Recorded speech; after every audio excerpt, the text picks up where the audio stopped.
Quand j'ai reçu les images ce matin, j'étais choquée.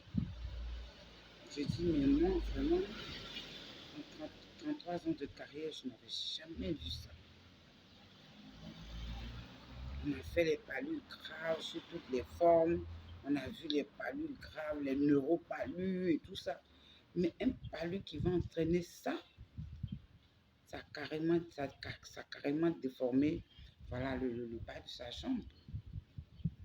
Ça s'apparente étrangement à l'ulcère de Buredi. Mais ce n'est pas l'ulcère de Buredi. Il dit effectivement quand le bouton s'est cassé et que la plaie a commencé à s'étendre, c'est comme s'il avait été brûlé, comme si on lui avait versé de l'eau chaude ou de l'huile chaude. Et donc il a appelé son ami parce qu'il ne pouvait plus marcher. Ils sont venus lui faire une visite à domicile avec son infirmière. Et c'est comme ça que le médecin lui a dit non, ce n'est pas l'ulcère de Buredi, c'est l'érysipèle. L'érysipèle, retenez bien ça. On apprend toujours. On apprend toujours.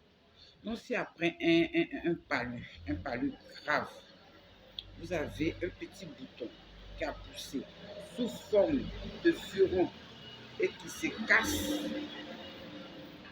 c'est même pas la peine d'aller voir un généraliste. Parce qu'un généraliste ne peut pas traiter ça. Ce sont les médecins des grandes endémies. Les grandes endémies, c'est un autre département de la santé publique. C'est un autre département. Les grandes endémies, ce sont eux qui traitent la lèpre, l'ulcère de Buredi, vraiment, comme son nom l'indique, grandes endémies. Ce sont des maladies graves. Et le traitement est harassant, le traitement est coûteux. Et donc, si après un palu, chers amours de followers, mes Dream Fathers ou mes Dream Mothers, vous constatez ça. Un bouton qui pousse, il y a du pus, ça commence à se couler, que ce soit sur la jambe, sur le bras, n'importe où sur votre corps. À Abidjan, ici, on a les grandes endémies.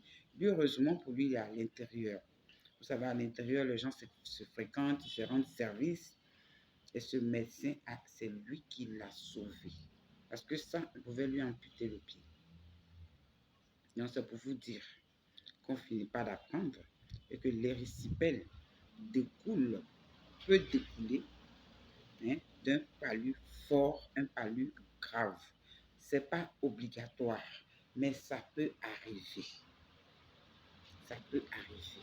Et n'importe quel médecin ne peut pas traiter ça. Il faut aller aux grandes endémies. Les grandes endémies à Abidjan, je pense que ça doit être situé à Crècheville. Donc, comme je vous dis, on ne se promène pas pour se promener. Il faut connaître les endroits clés, les endroits où un jour on sera amené à y aller, soit pour nous, soit pour un parent. Voilà. Vous êtes en train de faire des courses au plateau, Crècheville n'est pas loin. Ah, attends, je vais aller chercher les grandes endémies. N'attendez pas que la situation arrive. Maintenant, le patient est là. Vous allez faire tout le tour d'Abidjan avant de retrouver les grandes endémies. Ceux qui ne connaissent pas les maladies infectieuses, c'est au sud de Crècheville.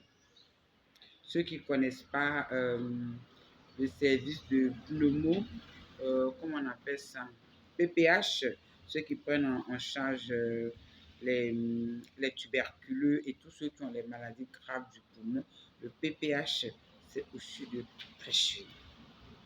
Promenez-vous, faites les bonnes promenades, les promenades qui peuvent vous apprendre des choses. C'était mon message pour vous aujourd'hui. Dans 3 minutes pour comprendre, nous parlions d'érysipèle. Érysipèle. Bonne journée.